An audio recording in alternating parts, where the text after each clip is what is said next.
we bring, yes, she's there. Oh, she's- Yes, okay. yes, yep. Thanks, Ryan. Okay, so, without any further ado, we're gonna open our meeting. This is the regularly scheduled, meeting of the Town of East Bridgewater Planning Board. It's, Monday evening, May 16th, 2022. We'll call it 7:35 PM. Currently physically present are members Rob Ken, Kevin Riley, myself, Roy Gardner. Present remotely is Christine Hanley, which is our quorum of 4 regular members. Just for the record, to state publicly, Kevin Riley, who was up until tonight, I should say up until Saturday, was an associate member, was elected as a regular member of the planning board at last Saturday's town election, and has been sworn in at the town clerk's office. I think I heard someone mention that, but you were sworn in as well today, Rob? So Rob was also re-elected as a regular member of the planning board. Both members have been sworn into their new 3-year terms today by the town Signed new clerk. contracts as well, so we're all set. Highly compensated. Right. Deservedly so. There you go. So for right now, we'll move right on to the Rhino East Bridgewater Development LLC. Currently listed as 201, 211 Highland Street for the modification of a subdivision.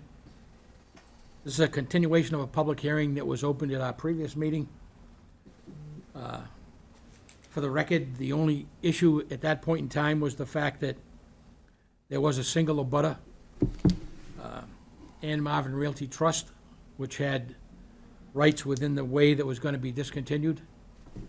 We have received copies of a fully executed agreement that says that both Rhino East Bridgewater Development and the Ann Marvin Realty Trust have reached an agreement for access to that parcel, which would allow the subdivision modification to be approved at this point in time, since it's the responsibility of the planning board to make sure that all parties that had access to that roadway that was previously approved have some other access that's satisfactory to them. So given that, at this point in time, I think we should entertain a motion to approve the subdivision modification as proposed previously at our previous public hearing, and Chairman, I make a motion to approve the modification of the subdivision plan endorsed October 30th, 1989, recorded at the Plymouth County Registry of Deeds in Plan Book 32, page 1136, in accordance with the application that was filed with this, with the town dated 4/4 of 2022, on the condition, on one condition, that being that there be submitted prior to the issuance of any building permit, a plan that shows the combination of the lots, of the 4 lots into the one, and also that the decision reflects that the planning board recognizes that the modification, amendment, or rescission does not affect any rights appurtenant in the subdivision, which, according to the terms of General Laws, Chapter 41, Section 81X. I think okay, so that, we've got a motion. Riley, do we have a second to that motion? Second? That's a motion, Riley, second Ken. Any further discussion on the motion? So we informally discussed before we opened the meeting the fact that we can't vote to release the covenant that currently exists for the Highland Park subdivision until such time as this subdivision modification approval has exceeded the, gone past the appeal period time, which is 20 days from the time it gets recorded at the town clerk's office. Other than that, I think we're all set. Christine, you have any questions? No, I'm fine. All right, anyone else in the room here? And prior to issuance of building permits, I'd like to add 1 or 2 conditions to Member Riley's motion. let's call it condition 3, because I think he gave 2 specific conditions there. Conditions 3 would be that prior to issuance of a building permit, we received a A&R plan that basically is a permanent plan combining all the parcels within the subdivision. That was condition 1. I'm sorry, that was already in there. The other is that we want to see submitted a formal signed copy of that mutual access agreement between the Ann Marvin Realty Trust and Rhino East Bridgewater Development LLC. We are going to want to see, if it hasn't been recorded prior to that date, we are going to want to see a recorded copy of that when the subdivision modification plan gets recorded at the Registry of Deeds, and that must be prior to issuance of building permits for the parcel.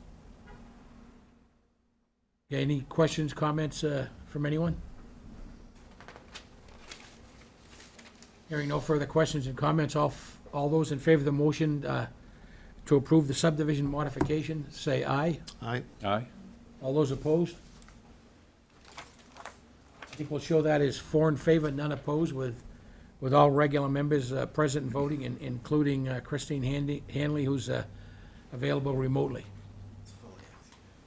Okay, thank you all.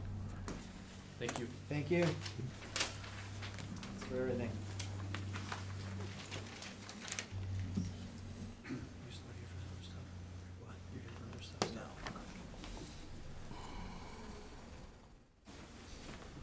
Okay, next item on the agenda is from Mark Svedko for the small parcel of land, which was 47 West Union Street, site plan review. He's not available to be here tonight, so we're going to pass that over until our next meeting, June 6th June 6th. at 7:30. Chairman, with respect to that, I'd make a motion to deny site approval.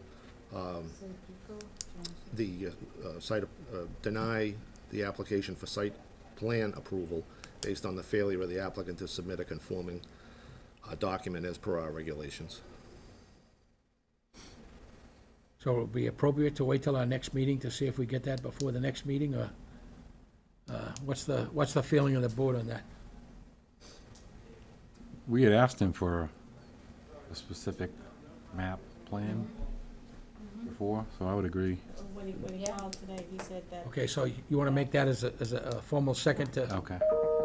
you want to Yes. make that as a formal second to the motion, Rob? Yes, with the second. So we've got a motion, Riley, second Ken, to deny the site plan approval for the 47 West Union Street parcel due to the fact that we don't have an application with a plan before us that meets the minimum requirements of our site plan review. Any further discussion on that motion? So I'll add to that, we're going to deny without prejudice. If he comes back with a plan that fully meets the requirements of the site plan review process, we will certainly entertain that as then meeting and basically start the process again. That is his right. So all those in favor of the motion to deny approval for the site plan review for 47 West Union Street, say aye. Aye. Aye. All those opposed? We'll show that as 4 in favor, none opposed. That's your unanimous vote of all members present and voting.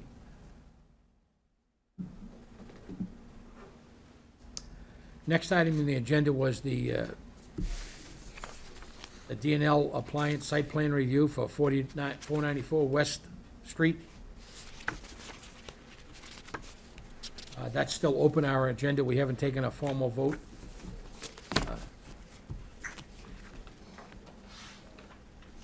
We did receive for better or for worse, an updated view of what that building was gonna look like, but, yeah, I think that's it, actually. That's the old one? This is the, I'm sorry, Roy, I didn't receive anything. I think these are the, Good evening. My name is Charlie Woodward. I work for Professional Land Survey Associates, and I'm here representing David and Linda Tolinoli. This is hot off the press, okay? He actually went down there over the weekend, down Thank to you. New Jersey, and they just emailed me this today. So, that's the existing building as it looks today on the first page. thank you. And then the other 2 pages As you can see, the two buildings to the right are the two proposed sections of the new addition. So that first page is the existing building. And then, All right, so yeah, the addition will actually look more like that than that, right? Because this is the existing building here, that's the existing building. so that, it actually has three small gables, I guess we call them, above each of the three doors. Yes, and those will remain on the existing building. Okay, so Okay, the, we did that plan just rough for the Board of Appeals. Excuse me. okay, He couldn't do that with his computer. So, like I said, the two buildings to the, or the two sections of the addition to the right are his drawing. okay, So now, it looks similar, other than the windows, you don't have those, on there were supposed to be, it's a large fiberglass window that they use as a panel, okay, for, industrial buildings. Okay, we removed those, to try to make it look more like the existing building. Okay, so now there's standard windows. The doors are pretty much the same. And, he wanted to put cupolas on the roofs too, to match the existing building. okay, So it's relatively similar. so this is Except already, for- this has already gone through ZBA at this point, I believe, is that It's correct? already been through, zoning board of appeals, okay? It's already been through the conservation commission. I'm working with the new board of health officer now, for a reduction. Our addition will actually be a reduction in septic from the three businesses that were in the original building. Okay, so I'm working with Jean Marie now, just, getting her paperwork straight for the record later on, that although it's a change of use, it's actually a reduction in septic usage. Like, 'cause prior to this, the original septic system Title V permit was granted to three different units with three different businesses that were operating at that site, at least Yes, at one sir. point, right? One was a nail salon, one was a hair, salon, and the other one was a tanning salon. Now it's just one, building, that sells appliances, One business, one business, okay. in one building. All, Right. that whole building is gonna, have nothing to do with anything other than storing and selling appliances. And based on a somewhat informal review of the site that I did about 2 weeks ago, that new back building, or the furthest one to the right in that picture, Yes, is within a relatively few feet of the septic system, if I, if you actually look on the site plan we submitted, it shows where the existing septic system is, okay? And, that's the old plan from Russell Wheatley when it was built, who unfortunately passed away over the weekend. I saw that. Yeah. I kept in touch with him, I talked to his wife down there. But the site plan will actually show the location of the existing, septic tank from the as-built. Okay, Well, that's kind of the question I was getting to. You can Yeah. clearly see where this field is, yes. because it's slightly raised and it has the standard vents Mhm. that you have when you're over X feet from where the question kind of was, where's the septic tank? Because it appears that those two buildings that are gonna be an extension of the new building Mhm. must be directly in line somewhere with where the tank is, unless Yeah. it's under the pavement. No, it actually shows on the plan we submitted. The site plan we submitted shows, the existing leaching facility, which is, like you said, in the raised area to the right. Okay. How about that? That's all we have. Well, I just thought I saw it up a few minutes ago. Elevation, site plan, Site- Form A, That's Permit. That's a special permit, not site plan. special permit then? Yeah. Unless there's another one on I here. think he sent us a PDF of the plan. I actually have a hard copy of the plan with me. Do you have a copy with you, Charlie? Could take a quick look at it. I'm sure what you're saying is correct, but it looks like from the dimensions of the building in the, by eyeball look of the site there, that it's gotta be pretty close. It is. It's about 11 feet. All right, so I was about right. I was assuming roughly 10 feet. If you look, like I said, just to the right of the proposed building. Can you see it?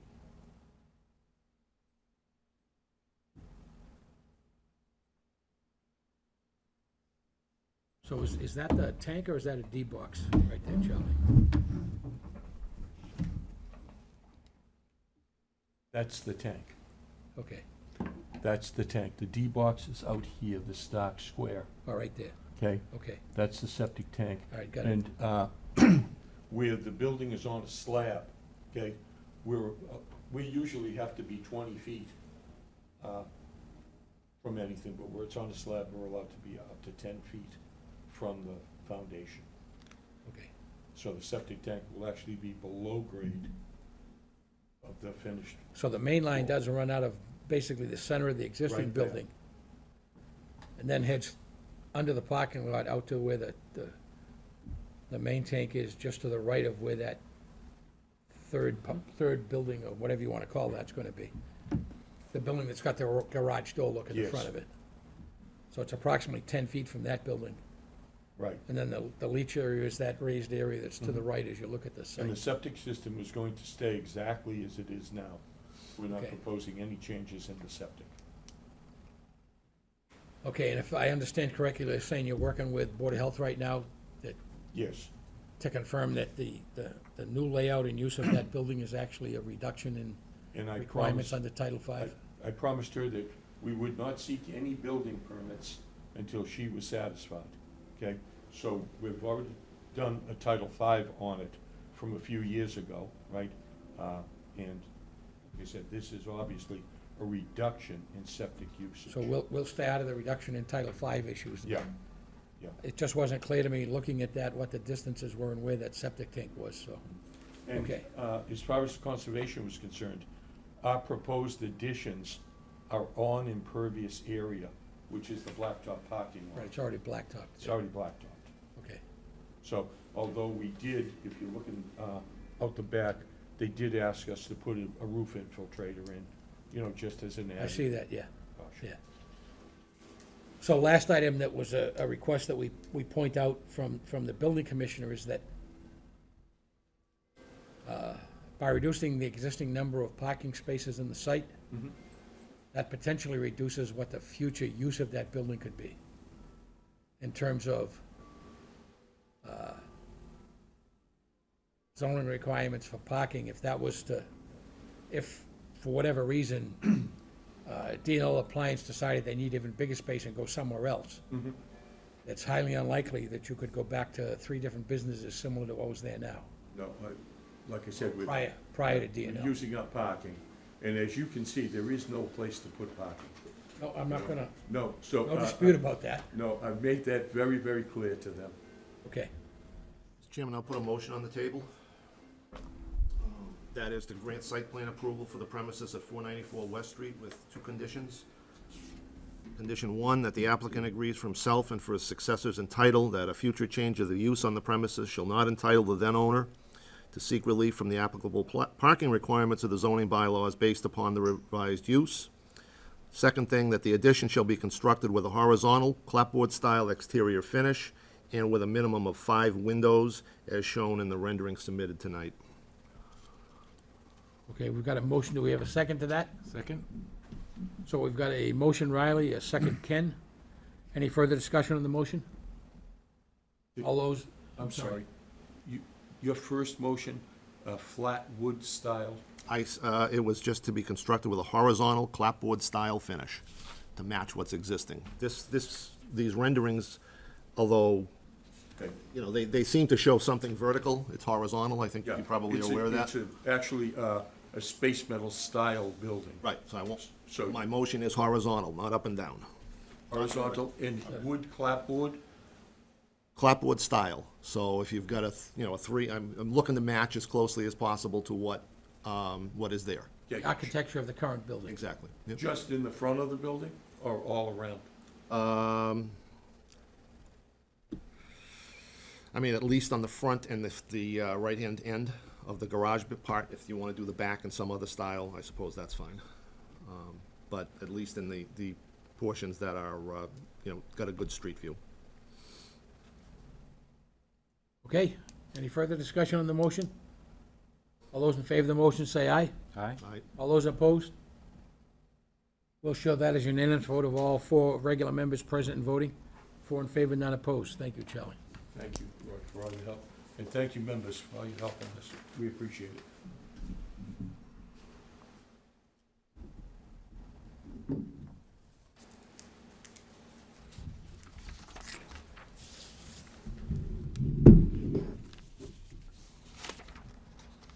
Okay, we've already had a discussion, informal discussion prior to opening the meeting on the Francis Sullivan Form A. I think for the record, we should cover this real quickly in the actual open meeting part. The Sullivan Form A is intended to greatly reduce the size of what I will call the Francis Sullivan Senior home lot, which was an estate lot of some 20 acres, give or take, when it was previously approved. Current revision is to reduce the size of that estate lot to roughly the minimum size under the estate lot bylaw.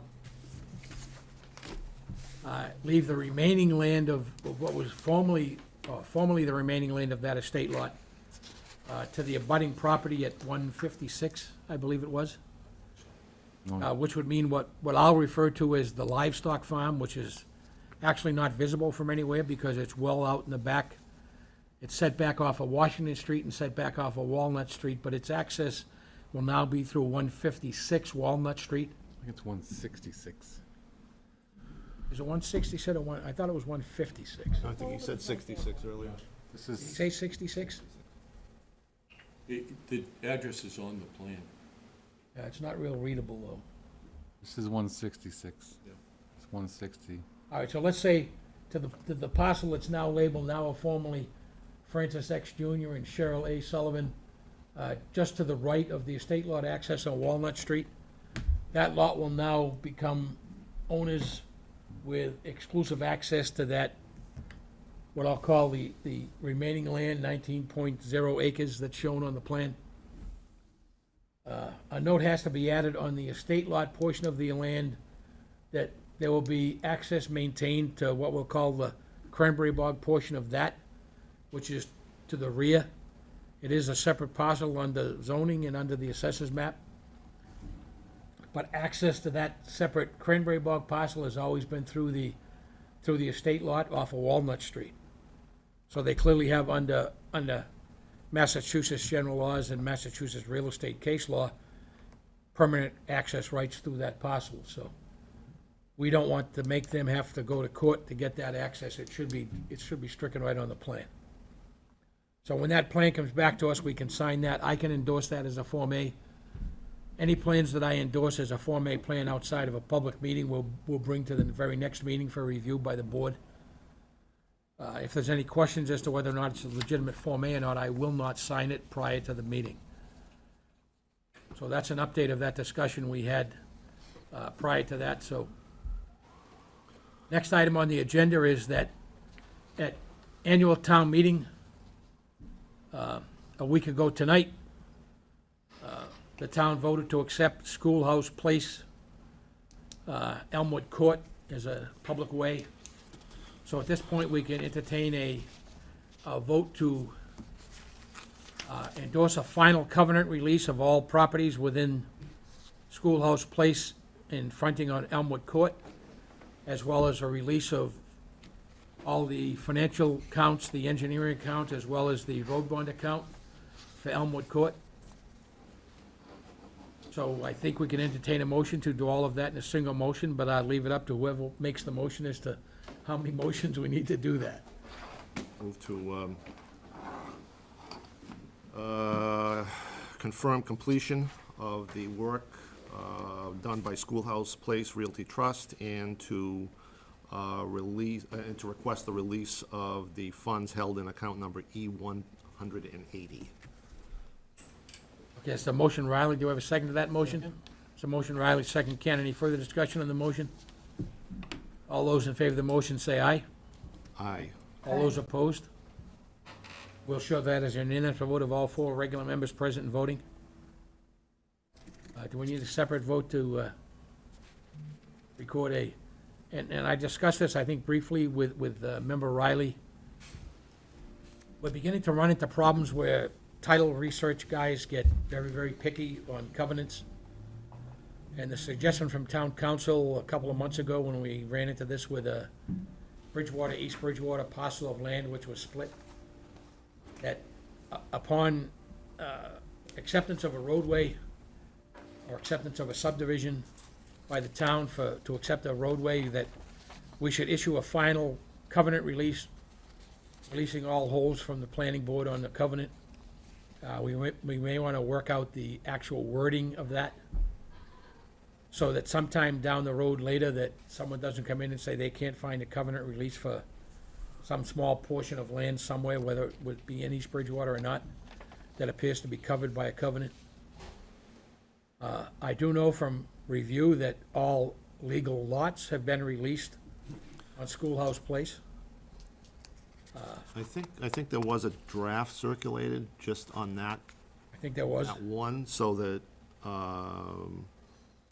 again, that would be a certification that the requirements called for by the original covenant from April of 2016, recorded at book 46939, page 163, have been completed to the satisfaction of the board, and that all remaining, that all lots shown on the plan, recorded at Plan Book 60, page 534, be released, just for, to So cover we'll treat that as a everybody's- motion. Riley, do you have a second to that? Second? Second, Ken. Any further discussion? All those in favor of the motion say aye. Aye. Aye. All those Aye. opposed? So what we want to do is one of our regular release documents at time of acceptance. The roadways have a wording similar to that would apply to future acceptances. So that when someone goes to track down in the registry of deeds the title history of parcels, that hopefully that's the first one they come up to in order of timeline.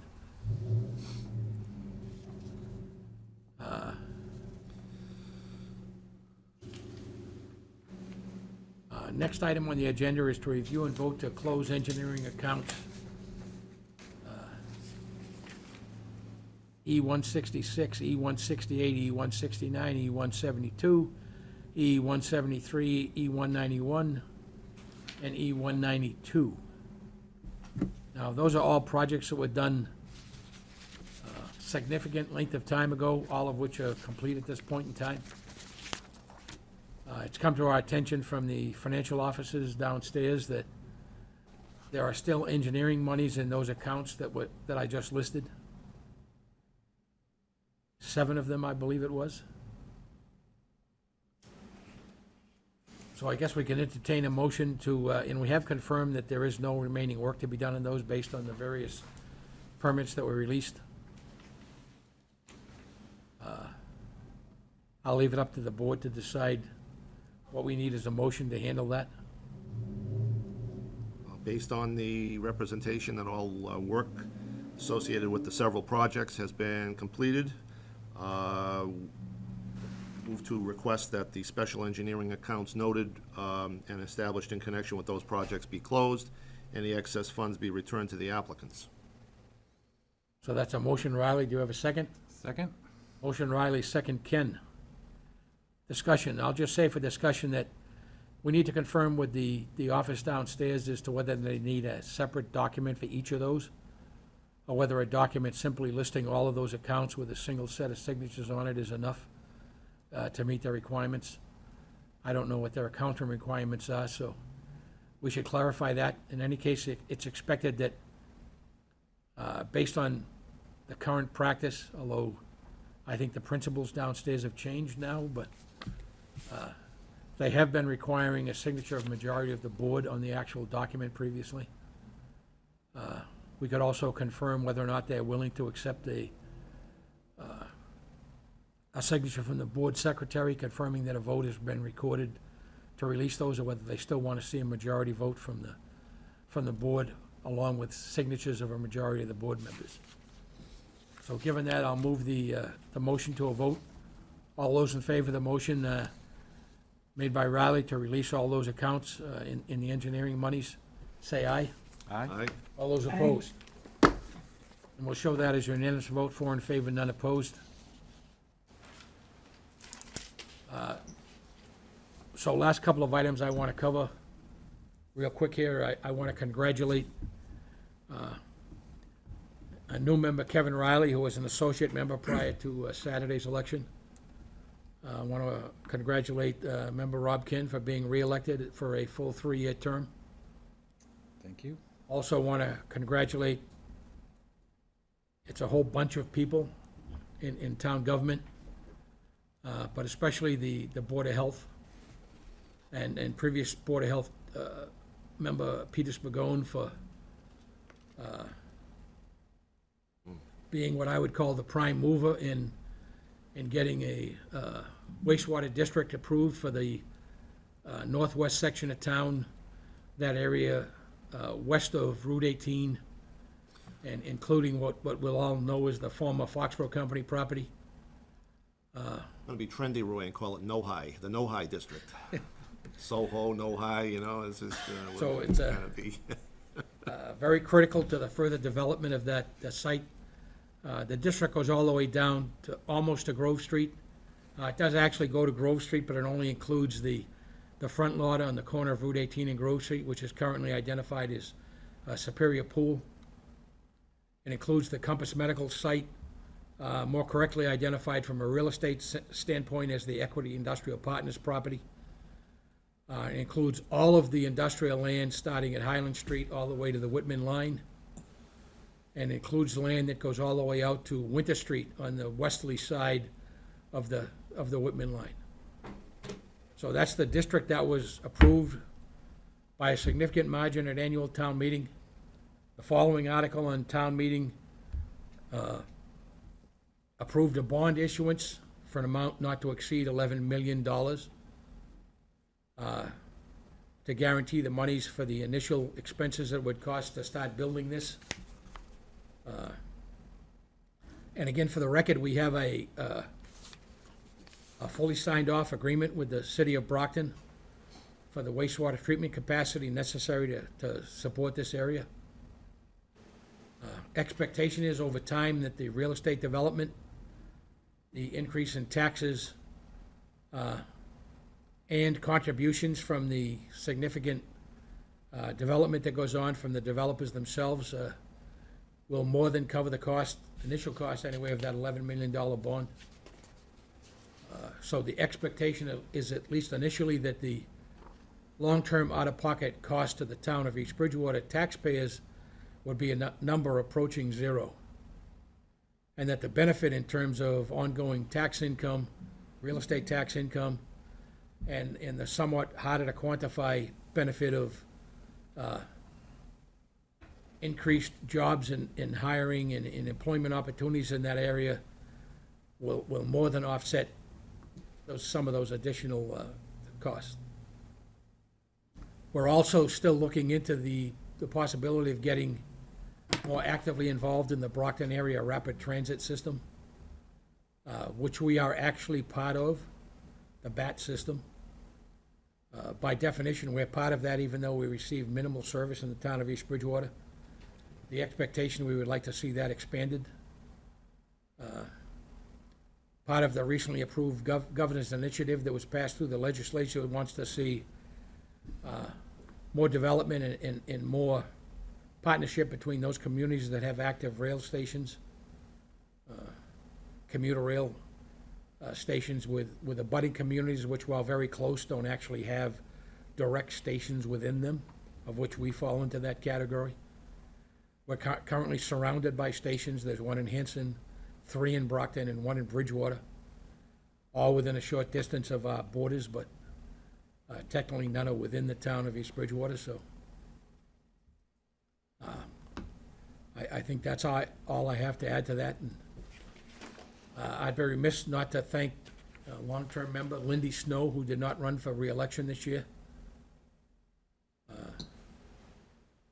I would expressly like to say thank you from the planning board to Lindy for the long-term contribution he's made to the board. At this point, I think that's all I have to offer for tonight. If there's anything else we need to discuss tonight, feel free. Mr. Chairman, I would make a motion to waive the formal reading and approve the minutes of the meeting of May 2nd as presented. So we have a motion on the table from Member Riley to approve the minutes of May 2nd, 2022. Second? I'll second that. That's a second. Ken, any further discussion on the motion? All those in favor of the motion say aye. Aye. Aye. Aye. We'll show that it's 4 in favor and none opposed, so that's a unanimous vote of the members present and voting. Other than that, we have our next two meetings are June 6th and then July 18th. I guess given that, there's a couple of other items we'll continue until our next meeting. I think, given the fact that we have a new member and the fact that we want to try and reorganize as soon as possible after election, what I would like to do is wait until at least one more meeting to see if we get more than 4 members present for that meeting. Personal preference is that all 7 members are present when reorganized, but if that's not possible, we will reorganize within our next few meetings. We'll see where the availability and attendance at the meeting is before we do that.